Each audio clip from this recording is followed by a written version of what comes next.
Hey guys, I'm Swati and welcome to my channel Swadeshi in Canada. ఇది నా ఛానల్లో second video. So ఇందులో నేను నందికన్ని అంటే మా ఊరు నుంచి కెనడా జర్నీ మీకు చూపిస్తాం అనుకుంటున్నాను. నేను ఆల్మోస్ట్ కెనడా వచ్చి 15 days అవుతుంది, కానీ ఇక్కడ ఇంటికి షిఫ్ట్ అయ్యి ఇక్కడంతా సెటిల్ అవ్వడానికి టైం బట్టి సో ఇట్లా లేట్గా వస్తున్నాయి అనమాట.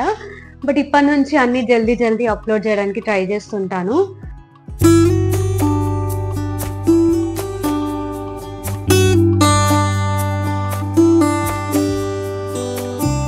మేము ముందు రోజుకే లగేజ్ మొత్తం సెట్ చేసి పెట్టేసి ఉండే. సో ఇంకా నెక్స్ట్ డే మార్నింగ్ లేచి ఫస్ట్ గుడికి పోయి వచ్చిన. నేను వచ్చేసరికి మా వాళ్ళు లగేజ్ మొత్తం బండ్లు ఎక్కిచ్చేస్తుండే. మాకు సంగారెడ్డిలో చిన్న ఫంక్షన్ ఉంటే అది అటెండ్ అయ్యి మేము ఎయిర్పోర్ట్కి స్టార్ట్ అయిపోయినాము. Around 2 hours journey. ఇంకా ఎందుకో ఎయిర్పోర్ట్కి చాలా తొందరగా వచ్చేసినాము. ఇంకా మస్తు టైం ఉండే అని చెప్పి ఎయిర్పోర్ట్ అంతా తిరిగి అట్లా చూసి ఉండే. ఇంకా దాంట్లో మెల్లమెల్లగా మా వాళ్ళందరూ రావడం స్టార్ట్ చేసినారు నాకు సెండ్ ఆఫ్ ఇవ్వడానికి. ఆల్రెడీ అందరూ ఇంటికి వచ్చి ప్రతి ఒక్కరు కలిసినారు. బట్ స్టిల్ మళ్ళీ టైం తీసుకొని అందరు ఎయిర్పోర్ట్కి వచ్చినారు. నాకైతే మస్తు అనిపించింది. ఇప్పుడు నా డుగ్గు బేబీ కానీ వాడు వెళ్ళి హగ్ చేసుకుంటుంది మా అక్కని. He is so special. ఇంకా టైం ఉంది కదా అని చెప్పి మేము మస్తు ఫోటోలు దిగినాం ఆ రోజు. ఎందుకో తెలియదు, చాలా దిగాలనిపించింది.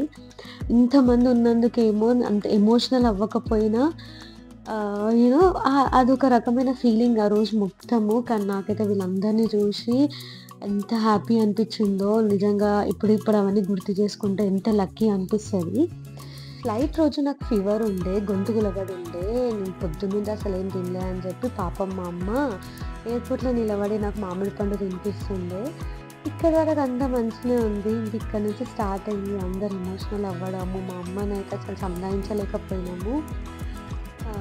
మమ్మీ, డాడీ, అక్క, పెద్దమ్మలు, పెద్దనాన్నలు, వదినలు, అక్కలు అందరు ఎమోషనల్ అవుతుండే. తప్పదు అనుకోండి, బట్ స్టిల్ ఇంకా ఇట్లాంటివి కొన్ని సాక్రిఫైజెస్ చేసే ఇంత దూరం వస్తున్నాము. ఏదైతే అదైతుంది, ఇంకా డిసైడ్ అయిపోయినాము అని చెప్పి గట్టిగా చేసుకొని లాస్ట్ ఇంకా ఫైనల్ అందరికీ బాయ్ చెప్పేసి నేనైతే స్టార్ట్ అయిపోయినా. అది నాకు దొబ్బుకోవడం అయితే లేకుండే, అందుకని చెప్పి మా తమ్ముడు ఆ ఎంట్రన్స్ వరకు వచ్చినాను హెల్ప్ చేయడానికి. ఇంకా చెక్-ఇన్, సెక్యూరిటీ చెక్ అయిపోయింది, ఇమిగ్రేషన్ కూడా అయిపోయింది. బట్ స్టిల్ 3 గంటలు టైం ఉండే మాకు. నాకు ఇక్కడ ఒక అమ్మాయి పరిచయం అయింది, సేమ్ ఫ్లైట్ దుబాయ్ వరకు. ఇంకా మేమిద్దరం కలిసి అట్లా ఎయిర్పోర్ట్ అంతా తిరిగినండే. షాపింగ్ చేయకున్నా సరే విండో షాపింగ్ చేయొచ్చు అన్నట్లు అంత లోపల ఏమేమి ఉన్నాయని చెప్పి చూస్తూ ముచ్చటేసుకుంటా కొంచెం అల్లరి కూడా చేసినాం అనుకోండి లోపల. ఇంకా అట్లా వచ్చిన ఫ్లైట్ అల్లా ఇది మన ఫ్లైట్ అయినా అనుకుంటూ ఎగ్జైటెడ్గా ఉండే. ఇంకా అక్కడ నుంచి మా గేట్స్ ఓపెన్ అవ్వగానే ఇంకా పరుగు అనుకుంటూ వెళ్ళిపోయి ఫ్లైట్లో అయితే కూర్చున్నా. పోగానే నేను ఫస్ట్ వెతుక్కుంది ఈ వేస్ట్ బ్యాగ్, మళ్ళీ వామిటింగ్ వస్తే కష్టం అని చెప్పి. ఫ్లైట్లో మనకైతే ఒక బ్లాంకెట్ ఇచ్చినారు, ఒక పిల్లో ఇచ్చినారు. నీట్గానే ఉండే, డీసెంట్ ఉండే. అండ్ అట్లా మన జర్నీ స్టార్ట్ అయింది. Hyderabad to Dubai, Dubai to Toronto. ఫ్లైట్లో నాకు ఫేవరెట్ పార్ట్ అంటే టేక్ ఆఫ్, ల్యాండింగ్, ఆ వ్యూస్ కానీ ఆ ఫీల్ కానీ మస్తు ఉండే. ఇది మనకి ఫ్లైట్లు ఇచ్చిన ఫస్ట్ మీల్. ఇందులో ఆ chaat, baked and roasted nuts, mixture, chocolate, bread and butter, rasgulla, ఇంకేవేవో చాలా ఉండే. కానీ నేనైతే ఏం తినలేదు. చెప్పిన కదా హెల్త్ బాగాలేదు, ఇంకా అదే మూడ్లో ఉండే. తిండి మాత్రం పోలేదు.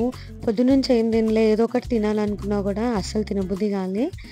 కానీ రసగుల్లా మాత్రం నాకు నచ్చింది. నేను మంచిగా బాలయ్య బాబు మూవీ పెట్టుకొని రసగుల్లా మాత్రం ఫుల్గా తిన్నా, బాగుండే.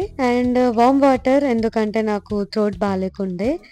ఇంకా అట్లా ఫ్లైట్ జర్నీ అవుతుంది. సడన్గా ఎయిర్ హోస్టెస్ వచ్చి can you take a picture of yours అని అడిగి ఫోటో ఇచ్చింది. నాకైతే మస్తు ఎగ్జైటింగ్ అనిపించిండే. ఇంకా అట్లా చూస్తానే ఇంకా దుబాయ్ వచ్చేసినాము, వీఆర్ అబౌట్ టు ల్యాండ్ అని చెప్పి అనౌన్స్ చేసినారు. అందరు చెప్పినారు నాకు నైట్ టైం వెళ్తున్నావు, దుబాయ్ వ్యూ మస్తు ఉంటుంది అని. కానీ ఇంత బాగుంటుందని అనుకోలేదు నేనైతే. అసలు ఆ లైట్స్, అక్కడక్కడ వాటర్, అదేదో స్టేడియం అనుకుంటా, అది 10-15 minutes అనుకుంటా నేను విండో నుంచి బయటికి చూస్తూనే ఉండే. బాగా అనిపించింది, చాలా బాగా అనిపించింది వ్యూ మాత్రం. సో ఎప్పుడైనా మీరు దుబాయ్ నైట్ టైం వెళ్తుంటే వ్యూ మాత్రం మిస్ అవ్వకండి. ఇంకా అట్లా మేము దుబాయ్లో ల్యాండ్ అయిపోయినాము.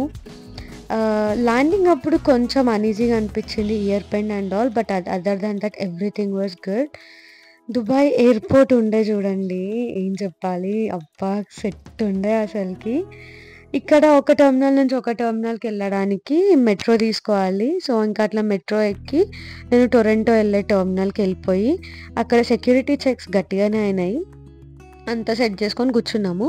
ఇక్కడ నేను ఈ లేడీని కలిసిన, షీ వాజ్ సో క్యూట్. ఇంకా గేట్స్ ఓపెన్ చేయంగానే మళ్ళీ వెళ్ళిపోయి దుబాయ్ టు టొరంటో తీసుకెళ్ళే ఫ్లైట్ ఎక్కి కూర్చున్నా.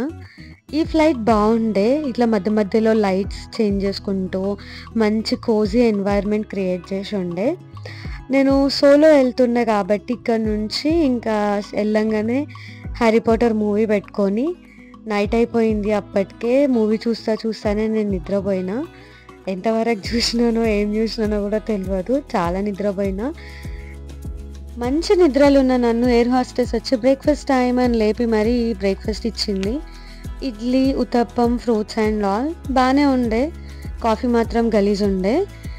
ఇంకా డే అయింది కదా, ఏమైనా వ్యూ కనిపిస్తుందేమో, ఏమైనా వీడియోస్ తీసుకుందామేమో అని చెప్పి మేము ముగ్గురం ఆ విండో సీట్ పైన యుద్ధమే చేసినాం. బట్ నో లక్, ఏం లేకుండే. ఇంకా సర్లే అని చెప్పి ఆ స్క్రీన్లో ఏం కనిపిస్తుందో, ఎక్కడి వరకు వచ్చినామని చెప్పి చెక్ చేస్తూ ఉండే. ఇంకా ఫ్లైట్లో ఇచ్చిన కిట్తోనే ఫ్రెష్ అప్ అయిపోయి వాళ్ళు ఇచ్చిన పిజ్జా తిని బేబీ మూవీ చూస్తుండగానే రియలైజ్ అయింది ఏంటంటే ఫ్లైట్లో కూర్చొని పక్క సీట్ వాళ్ళకి కాల్ చేయొచ్చు అంట. సో ఇంకా నేను నా పక్క సీట్ వాళ్ళు ఇద్దరము చాలాసేపు ఆడుకుంటా కూర్చుండే దాంతో. అట్లా సీట్ నెంబర్ ఇచ్చి కాల్ చేస్తే వాళ్ళకి కాల్ వెళ్తుంది, మనం మాట్లాడవచ్చు. ఈ అక్క ఎవరో ఫ్లైట్ అంతా 2040 అయితే ఆడుతుండే, తర్వాత నేను కూడా ఆడినా. ఇంకా అట్లా మనకి లాస్ట్ మీల్ ఇచ్చేసినారు. ఇదైతే బాగుండే, నేను ఆల్మోస్ట్ మొత్తం ఫినిష్ చేసిన, స్పెషల్లీ ఆ డెజర్ట్. ఇంకా అట్లా చూస్తూ టొరంటో అయితే వచ్చేసినాము, ఇన్ కెనడా ఫైనల్లీ. అంత స్మూత్గా అయితే అది మన ఫ్లైట్ జర్నీ ఎందుకు అవుతుంది, ఏదో ఒక స్టంట్ కావాలి కదా. సో లాస్ట్లో వర్షం పడ్డది. ఫ్లైట్లో ఉన్నంతసేపు వర్షం పడుతుంది అన్న ఎగ్జైట్మెంట్ ఉండే, కానీ ల్యాండ్ అయ్యేటప్పుడు భయమైంది. దించుతున్నారు, ఎక్కిస్తున్నారు, మళ్ళీ దించినారు. సో కొంచెం టెన్షన్ అయింది, కానీ స్మూత్గా ల్యాండ్ అయిపోయినాము. కొంచెం ఇయర్ పెయిన్ ఉండే, బట్ ఇట్స్ ఓకే. ఇంకా దిగిన తర్వాత వర్షం పడుతుంది కదా, చాలా చల్లగా ఉండే.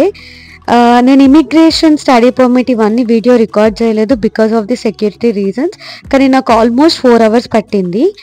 ఇంకా తర్వాత మన లగేజ్ కలెక్ట్ చేసుకొని నేనైతే ఎయిర్పోర్ట్ నుంచి బయటికి వచ్చేసరికి నా కజిన్ వెయిట్ చేస్తూ ఉండే. సో ఇంకా వాళ్ళ కార్లో వాళ్ళ ఇంటికి వెళ్ళిపోయినా.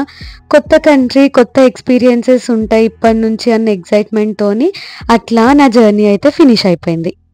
అది మళ్ళా అట్లా అయింది నా జర్నీ, అంత స్మూత్గా అయింది. ఎక్కడ నాకు పెద్దగా ప్రాబ్లం ఏం అనిపించలేదు, ఎక్సెప్ట్ ఇమిగ్రేషన్లో కొంచెం వెయిటింగ్ టైం తప్ప. I hope you like the video. మీకు నచ్చుంటే లైక్ చేయండి. అండ్ ఎనీ ఫీడ్బ్యాక్, మీకు ఇంకా నేను ఎట్లా చేస్తే బాగుంటుంది అని మీకు ఏమన్నా ఫీడ్బ్యాక్ ఉంటే please let me know in the comments. I would love to hear. And also subscribe to my channel. అంతే మళ్ళా, బాయ్ బాయ్.